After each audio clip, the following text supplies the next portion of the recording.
Dalam nama Bapa dan Putra dan Roh Kudus, amin. Ya, para saudara yang terkasih, hari ini kita berjumpa kembali dalam renungan harian Paroki Sidikalang. Hari ini Matius 11 ayat 16 sampai 19 disuguhkan oleh gereja menjadi santapan rohani bagi kita semua. Kali ini berbicara tentang bahwa khotbah Yesus ini sepenuhnya adalah celaan atas ketidakpercayaan orang-orang Yahudi. Yohanes sendiri oleh Yesus dikatakan bahwa dia tidak dipercayai oleh orang-orang Yahudi. Padahal Yohanes adalah seorang nabi yang hebat yang mewartakan kebenaran dan mengajak orang-orang untuk bertobat. Nah, maka Yesus menganalogikan kenyataan seperti ini dengan analogi bahwa ada anak-anak yang meniup trompet tapi kemudian mereka tidak bernyanyi. Jadi ada semacam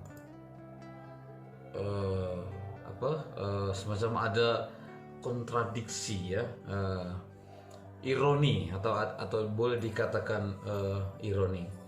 Dikatakan kami meniup seruling bagimu tapi kamu tidak menari, kami menyanyikan kidung duka tetapi kamu tidak berkabung.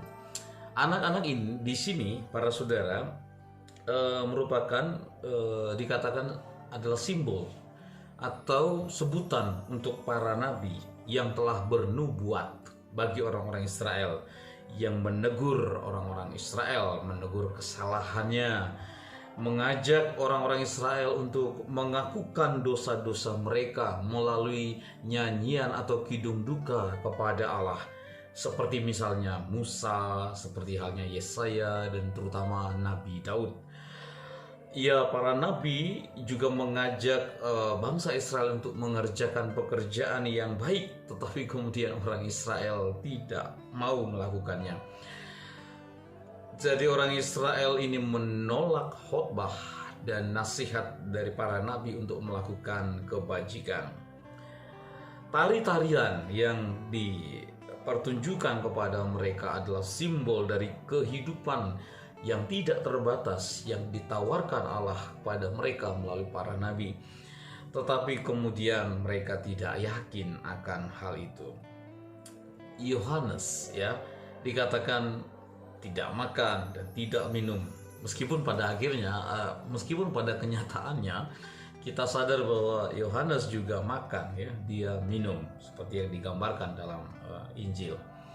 Yesus mengatakan bahwa sesungguhnya dirinya dan Yohanes Pembaptis dengan cara yang berlawanan sebetulnya sama-sama melakukan yang sama ya, dengan cara yang berbeda. Seperti halnya misalnya dua pemburu memburu buruan yang sama dari sisi yang berlawanan ya. Jadi sesungguhnya cara mereka berbeda tetapi untuk sebuah tujuan yang sama.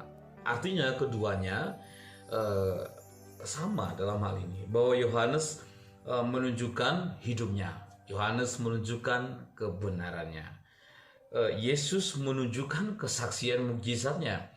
Tidak sedikit para saudara kisah-kisah ketika Yesus diundang ke perjamuan makan lalu terjadi mukjizat, perubahan total hidup, seperti misalnya Zakheus.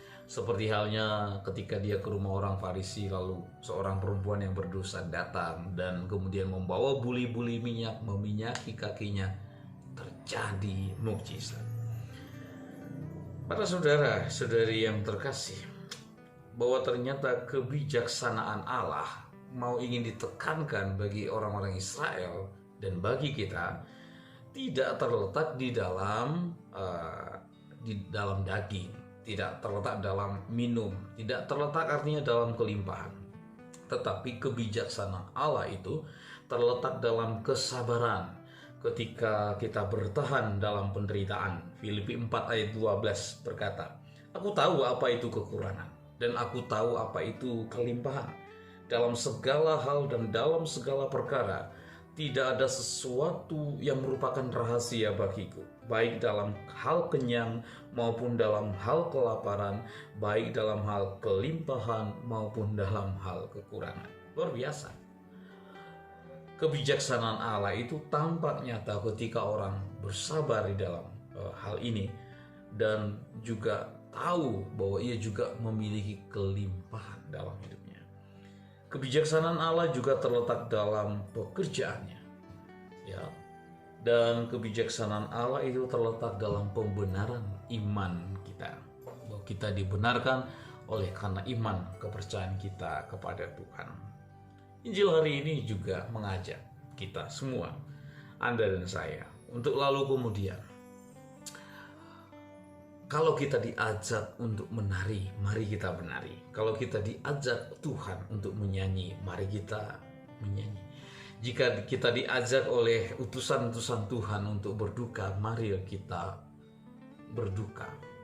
Artinya bahwa kita ini sebagai murid, kita sebagai orang yang percaya harus mampu untuk menangkap tarian Allah, mampu untuk menangkap nyanyian Allah, mampu untuk menangkap duka Allah, sehingga itu menjadi bagian dari hidup kita. Menariknya adalah bahwa Tuhan Allah itu jauh lebih sempurna, artinya dia sempurna dalam menangkap tarian hidup kita. Tapi kadang-kadang kita tidak mampu untuk menangkap tarian hidup Allah yang perlu untuk kita.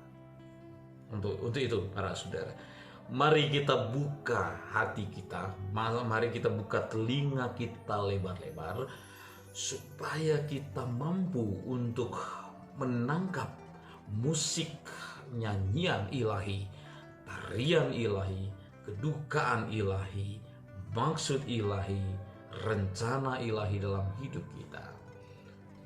Mungkin itu melalui wahyu Tuhan sendiri secara pribadi kepada kita, atau melalui orang-orang yang ada di sekitar kita, atau melalui utusan-utusan Tuhan. Dengan itu lalu kemudian kita sungguh-sungguh penari Allah. Kita sungguh-sungguh menjadi penyanyi Allah.